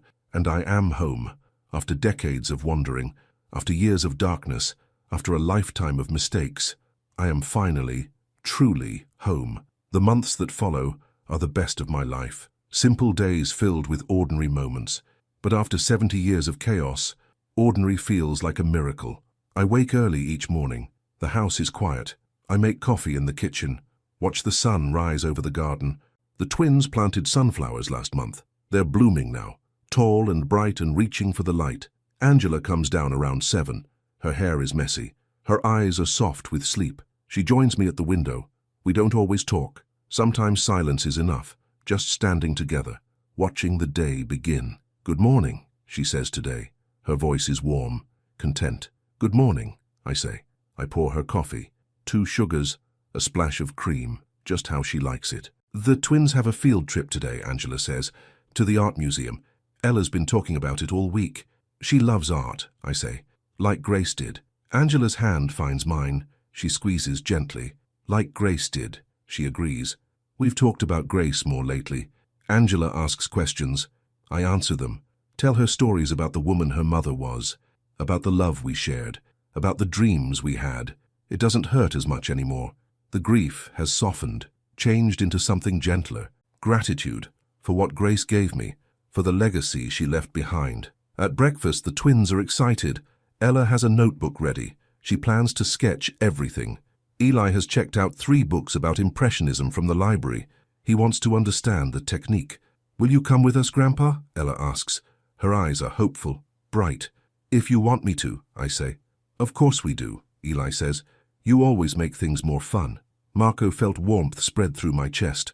Fun. Me. The man who once ruled through fear now makes children laugh. The art museum is downtown. We take the train. The twins love the train. They press their faces against the windows, point out landmarks, tell me facts they learned in school. Angela sits beside me. Our hands are linked. She looks happy, healthy. The grey tint is gone from her skin. Color has returned to her cheeks. Life has returned to her eyes. "Thank you," she says quietly. "For what?" I ask. "For this?" Angela says. She gestures at the twins, at the train, at the life we're living. "For not giving up, for fighting for us, for being here." "I should thank you," I say. "You gave me a reason to fight, a reason to live. You saved me." "We saved each other," Angela says. Her eyes find mine.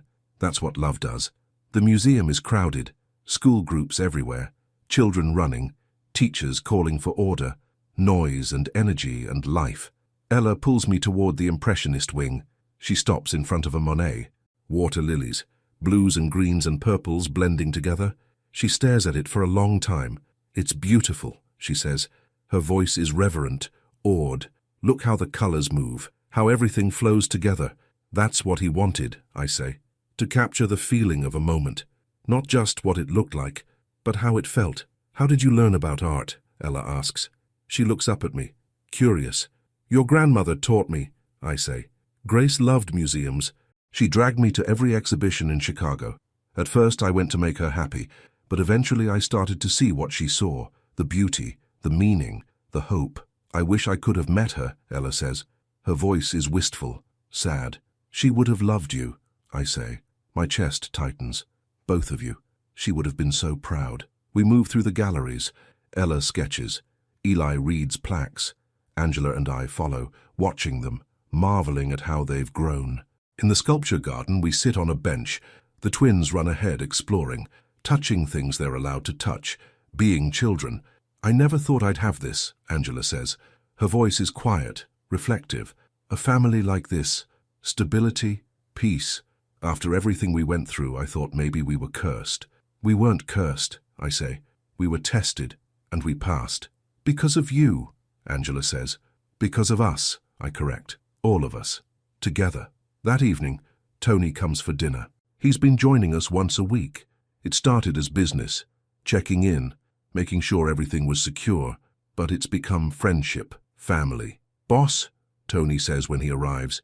He still calls me that sometimes, out of habit, out of respect. "Tony," I say.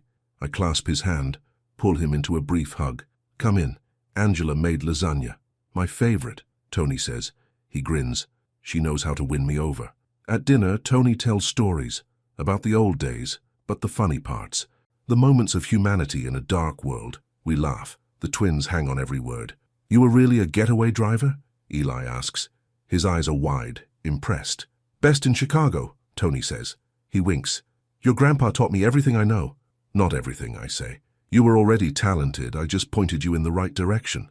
"The wrong direction, you mean," Tony says. But he's smiling. "Until you pointed me right again." After dinner, Tony and I sit on the porch. The twins are inside doing homework. Angela is cleaning up. We can hear her humming. The sound drifts through the open window. "You look happy, boss," Tony says. His voice is serious now. "Really happy." "I am," I say. "Happier than I've ever been." "You deserve it," Tony says. "After everything you've done, everything you gave up, you deserve this peace." "We both do," I say. "You gave up a lot, too. Stayed loyal when others ran. That means something." "You're my family," Tony says simply. "Family stays." Marco felt gratitude swell in my chest, overwhelming and warm. Tony could have left, could have distanced himself from my choices, but he stayed, through everything. He stayed. "Thank you," I say. My voice is rough, for everything, for being there, for helping me become better. "You did that yourself," Tony says. "I just drove the car." We sit in comfortable silence. The evening air is cool, pleasant. Summer is ending, fall is coming. Change is in the air, but good change, natural change. "I've been thinking," Tony says, "about retiring for real this time." "You should," I say. "You've earned it." "What will you do?" "Travel, maybe," Tony says. "See the world, meet someone, start a life of my own." "You'll make a good husband," I say. "A good father someday." Tony laughs. "From you, that's high praise." "I mean it," I say. "You're a good man, Tony. You always were. Even when we were doing bad things, you kept your humanity. That's rare." "I learned from the best," Tony says. "Eventually." October arrives with cool winds and changing leaves. The community center is busier than ever. We've added after-school programs, tutoring, sports, music lessons, whatever the kids need. I teach a life skills class on Thursdays. Basic stuff, how to balance a checkbook, how to write a resume, how to shake hands properly, how to apologize and mean it. The teenagers think I'm funny at first. This old man teaching them about life. But they listen, they learn. Some of them even come back for more. One boy reminds me of Rico, angry, defensive, looking for someone to blame for his hard life. His name is Marcus. He's 16, smart but troubled. After class one day, I ask him to stay. He looks suspicious, like I might hurt him, but he stays. "Marcus," I say, "I see something in you." "What?" he asks. His voice is hard, guarded. "Potential," I say. "You're smart, quick, but you're angry. I know because I was angry too." "You don't know anything about me," Marcus says. "I know you're at a crossroads," I say. "You can go one way and end up like me. Wasted years, regret, pain. Or you can choose different, choose better." "It's not that simple," Marcus says. His jaw tightens. "You don't know what it's like, what I have to deal with." "You're right," I say. "I don't. But I know this. Every choice matters. Every moment is a chance to be better than you were yesterday." Marcus stares at me. Something shifts in his expression. The hardness cracks, just a little. "What if it's too late? What if I've already messed up too much?" "It's never too late," I say. Marco felt certainty in my bones. "I'm 74 years old. I spent most of my life doing terrible things, but I changed. If I can change, anyone can." "How?" Marcus asks. His voice breaks. "How do you just decide to be different?" "You start small," I say.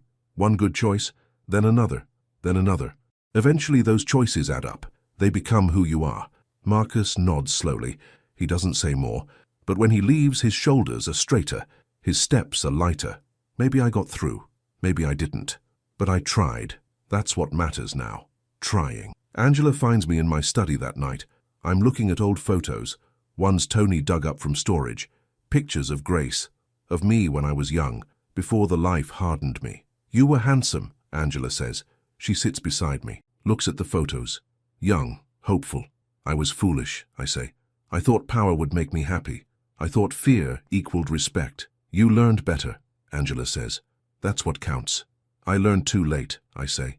Grace died before I could show her, before I could prove I was worth her love. Angela's hand covers mine. Her touch is gentle, grounding. She knew. She always knew. That's why she loved you. She saw who you could be. How do you know? I ask. Because I see it too, Angela says. Her eyes find mine. You're a good man, Marco. Not because you never did wrong, but because you're trying to do right. Every day. That's what makes someone good. Marco felt tears threaten. I blinked them back. I don't feel good. I feel like I'm pretending. Like any moment everyone will see the truth, that I'm still that man, still the monster. You're not a monster, Angela says. Her voice is firm, final. Monsters don't change. They don't sacrifice. They don't love. You do all those things. That makes you human. She picks up a photo of Grace, studies it. She's beautiful. I can see why you loved her. She was the best part of me, I say. The only good thing in my life, until I found you. And now? Angela asks. What am I? Everything, I say. My voice is barely a whisper. You and the twins. You're everything. My whole world. My redemption. Angela leans her head on my shoulder. We sit like that for a long time, looking at pictures of the past, grateful for the present, hopeful for the future. I have something to tell you, Angela says finally. Her voice is nervous, uncertain. My stomach tightens. What is it? The doctors said I'm in remission, Angela says. She lifts her head, looks at me. Her eyes are bright with tears. The cancer, it's gone. For now. My breath catches. Marco felt joy explode in my chest. Angela, that's wonderful. I can't finish. The emotions are too big, too overwhelming. I pull her into my arms, hold her tight. She's crying, I'm crying. We're both laughing and sobbing at the same time. I didn't want to say anything until I was sure, Angela says. Her voice is muffled against my shoulder. I didn't want to give false hope. You're going to be okay, I say. Relief floods through me, dizzying and sweet. You're going to live. You're going to see them grow up. We're going to see them grow up, Angela corrects. Together. We tell the twins the next morning. Ella cries. Eli tries to be strong, but his eyes are wet. They cling to their mother, to each other, to me. We're a tangle of arms and tears and joy. Does this mean you won't be sick anymore? Ella asks. Her voice is small, hopeful. It means I'm getting better, Angela says. It means we have more time. Lots more time. Good, Eli says.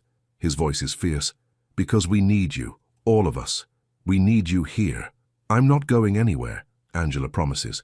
Not for a long, long time. That day we celebrate. We go to the park, have a picnic. The twins play soccer. Angela and I watch from a blanket. The sun is warm. The sky is blue. Everything feels possible. I want to do something, Angela says. Her voice is thoughtful, determined. What's that? I ask. I want to work more at the center, Angela says. Help more people. I've been given another chance. I want to use it. Make a difference. You already make a difference, I say. Every day. To me, to the twins, to everyone you meet. I want to make a bigger difference, Angela says. I want to help other sick people, people who can't afford treatment, people who feel hopeless, like I did. Then let's do it, I say. Let's expand the medical services at the center, hire more nurses, buy equipment, make it a real clinic. Can we afford that? Angela asks. I have some money left, I say. Not much, but enough. And if we need more, we'll fundraise. We'll find a way. Angela's eyes find mine. Something shifts in her expression. Love, gratitude, partnership. We make a good team. The best team, I agree. The clinic opens 3 months later. It's small, just 2 rooms, but it's clean and safe and staffed with people who care. Angela works there 3 days a week. Other nurses volunteer. Doctors donate time. We serve dozens of people the first month, hundreds by the third. Word spreads. The community responds. People donate, contribute, help. I watch Angela work. She's gentle with patients. Patient, kind. She listens to their fears, holds their hands, gives them hope. She's remarkable. Grace would be so proud. One evening, a woman comes in. She's young, maybe 30. She has a small child with her. The child is coughing, feverish, scared. I don't have money, the woman says. Her voice shakes. But my son needs medicine, please. I'll pay you back, I promise. There's no charge, Angela says. Her voice is warm. We're here to help. That's all, the woman cries. Relief and gratitude mixing together. Angela examines the child, prescribes antibiotics, gives instructions on care. The woman leaves with medicine and hope. "That's the third person today who couldn't pay," Angela says after they're gone. She sounds worried. "We can't sustain this if no one pays." "We'll figure it out," I say. "Money isn't the most important thing. Helping people is." "When did you become such an optimist?" Angela asks. She's smiling, teasing. "When I met you," I say. "You taught me that hope is stronger than fear, that love is worth any cost." Angela's breath catches. Her eyes find mine. "I love you, Marco. I know I haven't said it before, but I do. I love you." The words hit me like a punch. Marco felt everything inside me go still, then explode with warmth. "You love me?" I ask. My voice is hoarse, disbelieving. "I do," Angela says. "Not like I loved the twins' father. This is different, deeper. You're my family, my partner, my friend. And yes, I love you. I love you too," I say. The words come easily now, natural, true. "I've loved you since the moment I realized who you were. Grace's daughter, my daughter, mine." We stand together in the small clinic, surrounded by medical supplies and hope, and for the first time we kiss. It's gentle, tender, a promise of more to come. Christmas arrives with snow, the first real snow in years. The city transforms, white and clean and beautiful. The twins are ecstatic. They build snowmen in the yard, have snowball fights, leave tracks everywhere. We decorate the mansion together. A huge tree in the living room, lights on every surface, stockings hung by the fireplace. The house feels alive, full, like a real home should feel. On Christmas Eve, we invite everyone over.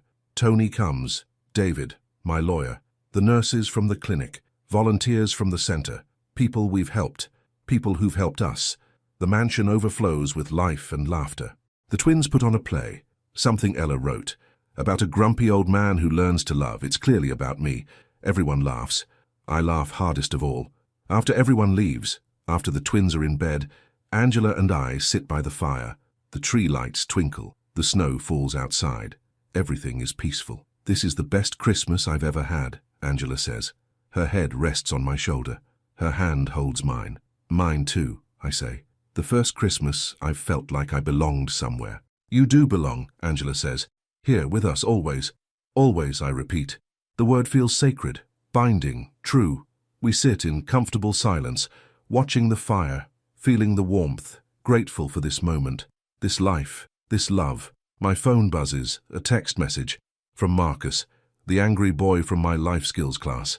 "Merry Christmas, Mr. Bellini. Thank you for not giving up on me. I got accepted to a community college, business program. I'm going to make something of myself, just like you said." Marco felt pride swell in my chest, overwhelming and warm. He's going to be okay. He's going to choose better. That's all I can ask. "Good news?" Angela asks. "The best news," I say. I show her the message. "He's going to make it. He's going to be better than I was." "Because you showed him how," Angela says. "You're changing lives, Marco, every day. You're making a real difference." "We're making a difference," I correct. "Together." Angela kisses my cheek. "Together," she agrees. New Year's Eve comes 6 days later. We host a small party at the mansion. Just family, Tony, a few close friends. Nothing fancy, just people we love. At midnight, we stand on the porch, watching fireworks explode over the city. Colors burst across the sky, red and gold and blue and green, beautiful and temporary, like everything worth having. The twins count down. 10, 9, 8. Angela squeezes my hand. Tony raises his glass. Everyone is smiling, happy, together. 3, 2, 1, Happy New Year. Cheers erupt. Hugs are exchanged, kisses given. The twins blow party horns. The noise is joyful, chaotic, perfect. "New year, new beginnings," Tony says. He clinks his glass against mine. "Old life, new chance," I say. "That's what it feels like. That's what it is," Tony says. "You got your second chance, boss. You're making the most of it." Inside, Ella gives me a gift, a small wrapped box. "Open it, Grandpa. It's from all of us." I unwrap it carefully. Inside is a photo, the 4 of us in the garden taken last summer. We're all smiling, all happy, all home. Ella has drawn a border around it, flowers and hearts and stars. Below the photo in careful letters she's written, "Our family, together, forever." My throat tightens. Marco felt tears burn. I don't fight them anymore. I let them fall.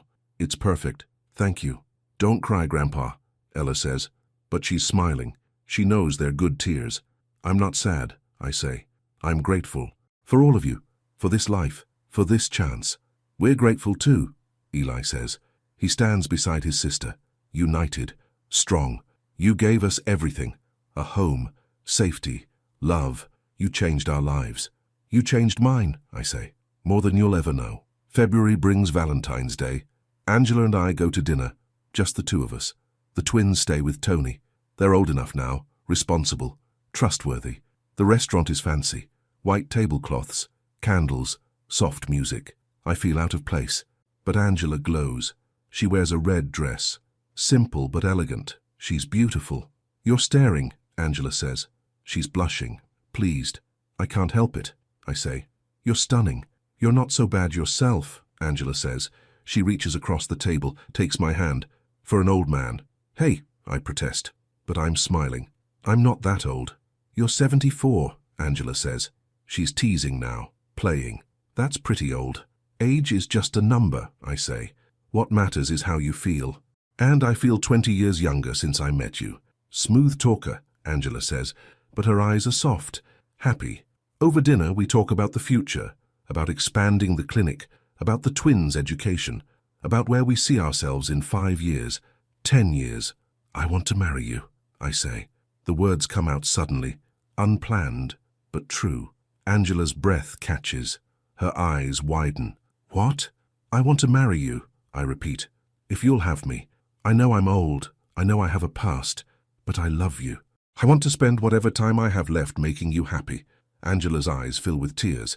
She's quiet for a long moment. Marco felt fear creep in. What if she says no? What if I've pushed too far? Yes, Angela says finally. Her voice is barely a whisper. Yes, Marco, I'll marry you. Relief and joy crash through me. I stand, move around the table, kiss her right there in the middle of the restaurant. People applaud. We don't care. We're too happy to care.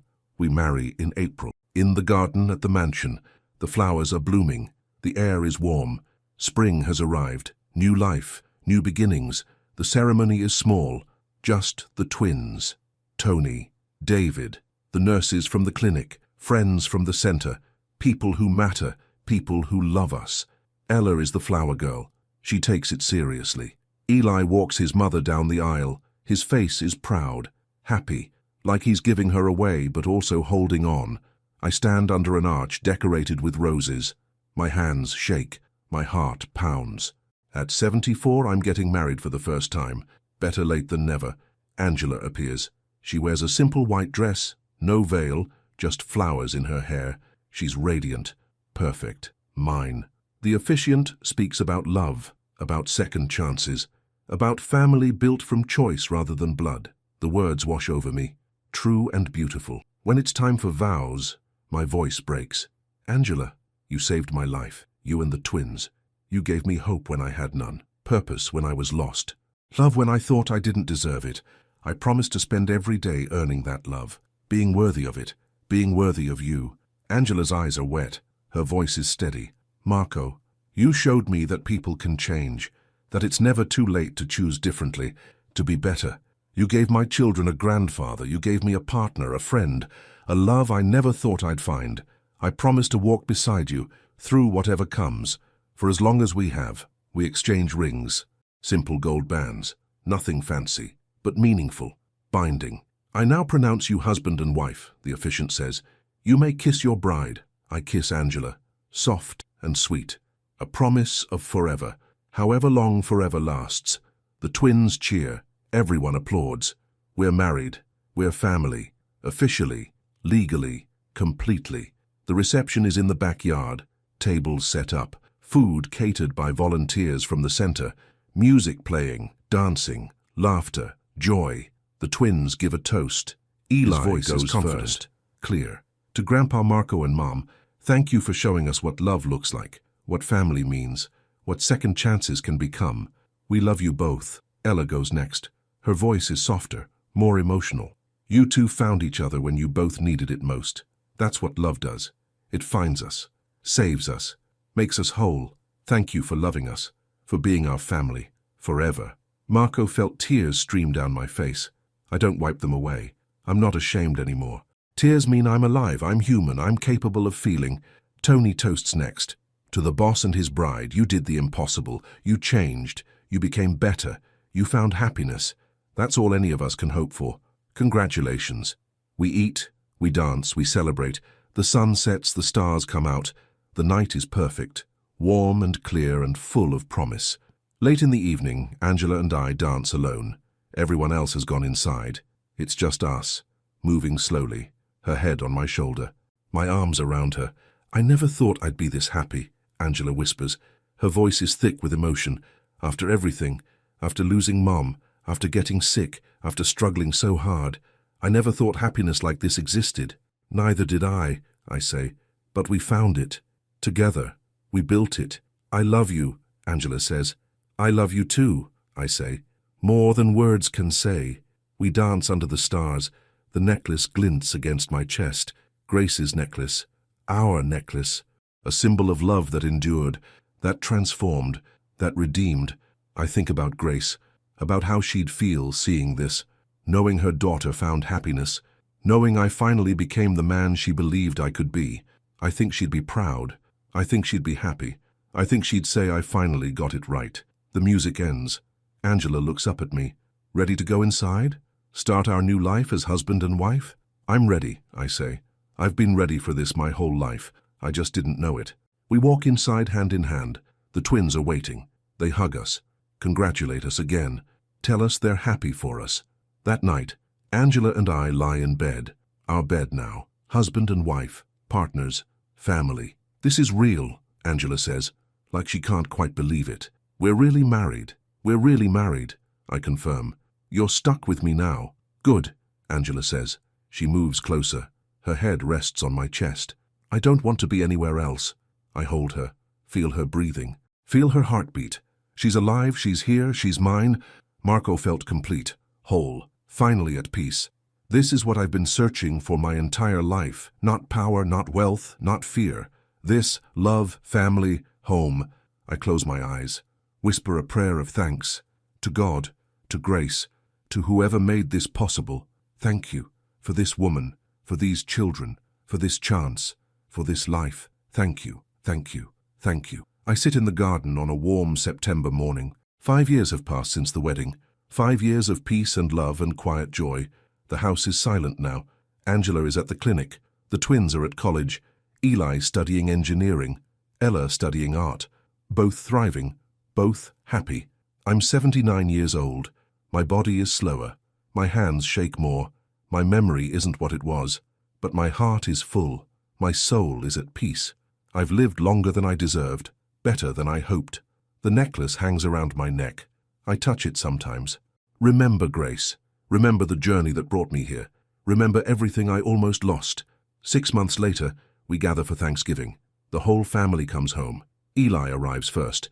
He's taller now, broader, a man, but his smile is the same, bright and genuine and warm. Ella comes next. Her hair is longer. She carries a portfolio of new artwork, stunning pieces that take my breath away. Tony joins us. He brought a woman, Maria. She's kind and funny and perfect for him. They're engaged. Getting married next spring, I'll be his best man. The thought makes me laugh.